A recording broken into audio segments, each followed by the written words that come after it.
Shalom, selamat malam semuanya. Puji Tuhan, kita bersyukur karena hari ini adalah hari Minggu. Saya percaya saudara semua sudah beribadah di gereja masing-masing, dan sebagian dari kita mungkin ada yang melayani. Tetap terus semangat di dalam Tuhan, dalam mengiring Tuhan, dalam beribadah kepada Tuhan.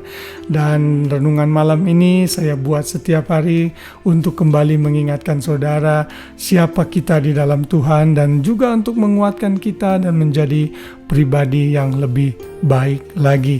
Terutama khususnya di sepanjang bulan ini kita belajar mengenai bagaimana kita mempertahankan semangat kita di dalam Tuhan agar tidak kendor dan tetap antusias dalam menghadapi hari-hari kita ke depan. Dan kalau saudara diberkati dengan renungan ini, silakan bagikan kepada orang lain. Jangan lupa subscribe channel GBI Manuel sehingga saudara tidak miss dengan renungan-renungan seperti ini dan pelayanan kami. Hari ini renungan malam diambil dari Mazmur 32 ayat 11, ayat hafalan kita. Bersukacitalah dalam Tuhan dan bersorak-soralah hai orang-orang benar. Bersorak-sorailah hai orang-orang jujur. Saudara, ayat ini ditulis oleh Raja Daud, dan kalau kita membaca keseluruhan pasal 32 ini, Alkitab bahasa Indonesia terjemahan baru memberi judul Kebahagiaan Orang yang Diampuni Dosanya. Kita tahu Daud adalah seorang pribadi yang hatinya cocok dengan Tuhan, karena Daud itu cepat bertobat saat ia bersalah. Dan Daud menyadari bahwa tidak ada kebahagiaan yang dia terima selain saat dia berdosa. Dia tahu Tuhan mengampuni. Bila kita mengerti akan hal ini seperti Raja Daud, kita akan dimampukan untuk tidak melakukan dosa yang sama, dan semakin hari kita semakin memuliakan Tuhan. Inilah yang Daud nyatakan di dalam ayat-ayat di sebelum ayat sebelumnya, sebelum ayat 11 ini. Ayat 1 misalnya Daud mengatakan, berbahagialah orang yang diampuni pelanggarannya, yang dosanya ditutupi. Berbahagialah manusia yang kesalahannya tidak diperhitungkan Tuhan, dan yang tidak berjiwa penipu, dan seterusnya sampai akhirnya Daud sadar bahwa Tuhan mengampuninya. Lalu ayat 11 Daud menutup dengan perkataan ini, bersukacitalah dalam Tuhan dan bersorak-sorailah hai orang-orang benar. Saudara, ini adalah kunci rahasia dari Daud agar kita tetap mempertahankan semangat kita. Kalau kita berbuat dosa lalu kita merasa bersalah, semangat saudara bisa kendor. Akhirnya saudara jadi malas, saya merasa nggak layak Tuhan. Saudara, kalau saudara sudah minta ampun di hadapan Tuhan, saudara yakin saudara sudah disucikan dari dosa, mari bangkit lagi. Dan setelah itu mari bersukacita lagi.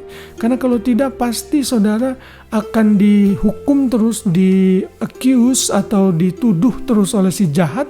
Akhirnya kita tidak bisa berkembang di dalam hidup ini. Bahkan kita jadi tidak mau melayani dan tidak efektif di dalam Tuhan. Kita harus bangkit menyadari Tuhan kita itu Maha Pengampun. Dan saat Ia mengampuni secara total. Lalu kita bisa bangkit lagi hidup menyenangkan Tuhan, dan akhirnya lebih efektif lagi di dalam Tuhan. Tidak ada yang dapat mengalahkan rasa jenuh, rasa tidak semangat selain kita mulai membangkitkan roh kita dan bersukacita. Sumber sukacita dalam ayat ini dikatakan bukan dari hal-hal yang lain, tapi dalam Tuhan saja. Bersorak-sorailah hai orang-orang benar. Tanda sukacita itu bersorak-sorai. Coba kalau saudara nonton olahraga, begitu saudara melihat supporter yang klubnya menang, yang didukung, wow, mereka teriak-teriak kayak orang lupa ingatan saudara ya. Sehingga mereka begitu antusias dan bersukacita karena temannya menang. Itu kan dunia ini. Di dalam Tuhan kemenangan kita udah pasti. Karena di dalam ayat lain dikatakan kita ini orang-orang yang lebih dari pemenang, karena Kristus yang sudah memberikan kemenangan kepada kita. Jadi mari kita belajar untuk mempertahankan sukacita kita. Kalau dalam konteks ini kita pernah berdosa lalu semangat kita undur, kita minta ampun, bangkit lagi. Namun kalau kita ada dalam masalah pergumulan yang lain, tetap kembali lagi untuk hidup bersukacita di dalam Tuhan. Dan mulailah bersorak-sorai hai orang-orang jujur. Dalam ayat sebelumnya Daud mengatakan banyak kesakitan diderita orang fasik, tetapi orang percaya kepada Tuhan dikelilinginya dengan kasih setia. Wow, saudara, Tuhan kita adalah Tuhan yang faithful. Ia setia terhadap janjinya, dan janjinya ya dan amin. Ia tidak akan pernah meninggalkan kita sendirian. Haleluya, kiranya firman Tuhan ini kembali mengingatkan kita sebelum kita membaringkan tubuh kita sepanjang malam, sehingga hati kita bisa dipenuhi dengan damai sejahtera melalui firman Tuhan, dan besok pagi kita boleh bangun dengan tubuh, jiwa, raga yang sehat, dengan pengharapan dan semangat yang baru. Terutama esok hari adalah hari Senin, di mana orang-orang seringkali sulit sekali untuk bangun, sulit sekali untuk semangat. Tapi ayat ini mengatakan, get up, be joyful in the Lord. Bersukacitalah. Inilah hari yang dijadikan Tuhan, dan aku mau bersukacita di dalamnya. Selamat malam, selamat beristirahat. Tuhan memberkati kita semua. Shalom.